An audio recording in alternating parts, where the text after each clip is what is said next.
guys, it's Evelyn from Twin Flames 3344. This is a union bridge read for the Divine Masculine and Divine Feminine.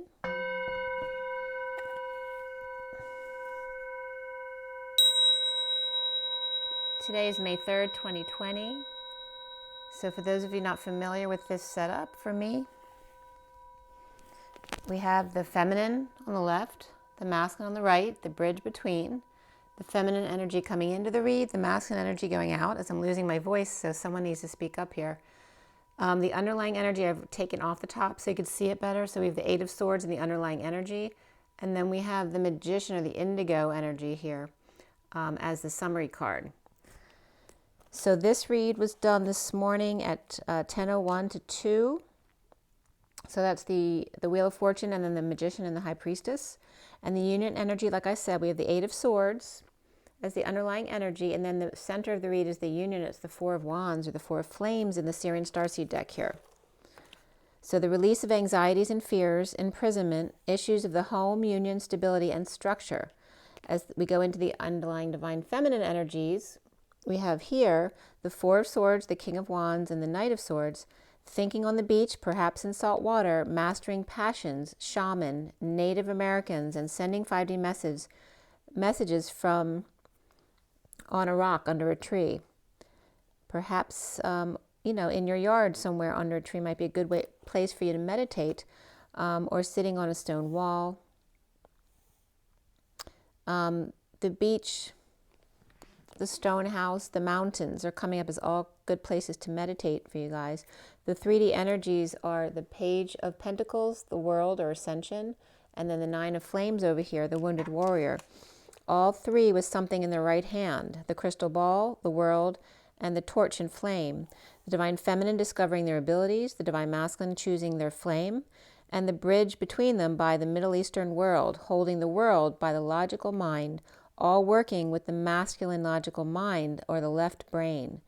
The issue with the 3D is too much right-sided masculineness. The Divine Masculine still fighting about and about to give up. The 4D is the Ace of Cups, the Four of Wands, and the Three of Wands here in the middle row. Okay.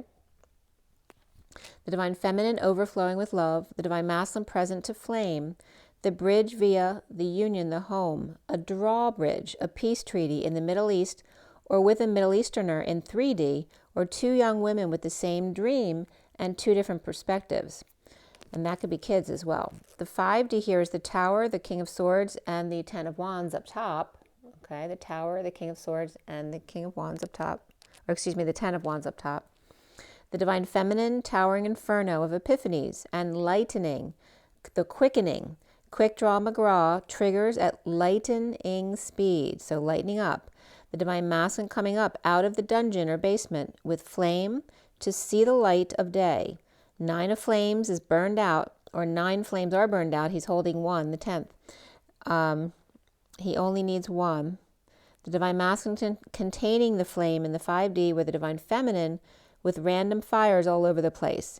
Hands across the land, heads across the etheric skies.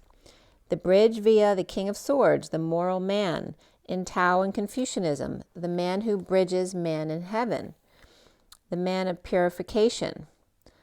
So Purim came up again here, which is the festival of deliverance from enemies in the book of Esther. And some different sites I took the information from they were just headers, thoughtco.com, en.wikipedia.org, chabad.org, and then mic.com, mic.com. So from the book of Esther, the 14th day of Adar, and then, so it was about saving the Jews from Haman, which is interesting because that's the Ha and the man, H-A, I always bring up being the 81 or the end of karma, and then man. So based on the Persian Empire official who was planning to kill the Jews, the plans foiled by Mordecai and Esther, his cousin, and adopted daughter who become Queen of Persia. So Purim means lots in ancient Persian, and Haman had thrown lots to determine when he'd carry out this scheme of his. So it's considered now the Jewish Mardi Gras. So for some reason that was coming up today. And also the the fast of Esther the day prior to that. And it's interesting. Esther happens to be my middle name as well. So a purification practice with different mantras was coming up. And this was from elephantjournal.com. So I'm not going to go through all of them, but there were 4 different mantras that were coming up that are good, you know, in a spiritual practice to do every day. So again, elephantjournal.com, the Om mantra, the Ganesh mantra, the Om Mani Padme Hum Sanskrit mantra, and then the Gayatri mantra. Gayatri? I'm not sure how it's pronounced. So then we get into this divine feminine here on the divine feminine side of the column here. Learning abilities through an outpouring of love via their epiphanies, while the divine masculine is the wounded warrior opening his heart to the flame by coming out of the dark, holding the flame in hand. The bridge is the ascension of world to union, calling a draw to moral man and purification of the world. 1T, or the TE is the moral man, in 5D connects to the world, the higher self of the twins combined as a filter, so to speak, to transmute the world's impurities. The outgoing divine masculine here is the Knight of Pentacles, the Great Wheel, or the Wheel of Fortune, and the Reason, which is the Emperor card. I'm going to turn it a little bit so you can see it. And the Emperor Reason card is right here.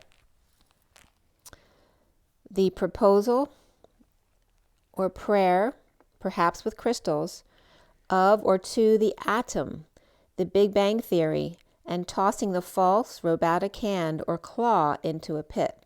The indigo proposes with the real thing, a proper offering, as opposed to this false hand, okay? So at 11:11, fear, anxiety of union transmuted via the indigo proposal and diamond light. The 4 of Swords, the Knight of Pentacles, the King of Wands to Destiny's Child I was getting, and then the Knight of Swords to the Reason here. The Reason being Santa's tossing certain toys out, like no longer giving certain toys out, meditating on the beach to come up with a prayer, and honoring to the one you love. The King of Wands, Shaman, atom, flowering, right? The picture of the atom, of the 6 petals, just like the atom. The petal to the metal, the divine feminine seeds, 5D message, which cause the emperor to then toss their false hand, their claw, their bionic part, their false arm, or disarm. Even salad tongues were coming up. So maybe saddles, horse saddles were coming up as well. That's at 11:16, which is Justice and the Tower. So when I did the grid of numbers here to see what the main number was coming up for this read, it was 39, which is the Knight of Cups, which is being love. We also had the Moon, the strength or dancing energy, and then the death and transformation. And so when that side came up, Night Moves was coming up from Bob Seger, both the movie and the song. So Bob Seger's song, it's Bob Seger and the Silver Bullet Band. And some of the lyrics from that song are living by the sword, but also lightning and thunder. And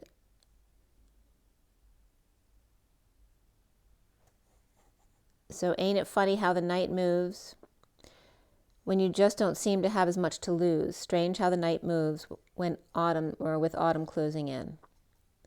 So how easy it is to be free when you're young and no responsibilities, when you free yourself, when you don't bind yourself to things that don't serve you. And then the movie that was coming up from Night Moves was, other movie titles were coming up, Hired Hand, which was paralleling to one of the definitions I brought up in the beginning of the Divine Masculine read, Hired Hand and Last Run. And those were from imdb.com. And that movie, Night Moves, was about 3 radical environmentalists who plot to blow up a dam, which is very interesting. So I've just been talking about the dam in the Tigris River recently. So that was very interesting. So the horizontal numbers came out to be the Hangman with the Temperance and the Fool. So hanging out, the angels on the Fool's journey to be love of the 39, or hung out to dry, the Magician, the Emperor, and the Fool. So again, it can represent the fall of the patriarchy as well here still. Some people in power will still be falling. Okay, so that's the union read for today. And I do want to pull an oracle card from the energy deck. And I'm still going to do a few more astrological signs today, so there'll be some more coming out. So for everybody watching, the best and highest good of all is concerned. What do we need to know? What do we need to learn? What is our takeaway from this? Take a deep breath. All right, well, the financial constraints of the empty cupboards there. 13 is death, transformation, transition, and caring connections. So perhaps along with these constraints come the caring connections, right? Really going within, spending more time with each other. We have the 13 and 14 notice that. We have the transition of the death card, and the 14 of the angels are being patient and balanced. Even when the cupboards feel bare, that's when perhaps you get nourished by human connection. And then all tied up is also coming up. So 23 is the King of Wands. The underlying energy is the second chakra. Again, Archangel Ariel. This keeps coming up. 36 is the 10 of Wands, and this is the second chakra. So that's the sacral energies of sexuality and creativity. So using that energy, when the cupboards are bare, it's like refocusing your energy on your human partnerships as opposed to your food nourishment. You go to your human nourishment, perhaps playing some games, but this also can be third-party energies here. Or when you are all tied up, to make it fun instead of being an issue in your life. Okay, to always look for the new perspective in everything. All right, I hope that was helpful for you guys. Make sure you drink your water and get your rest, guys. Be good to yourselves. And rise and be love. Bye.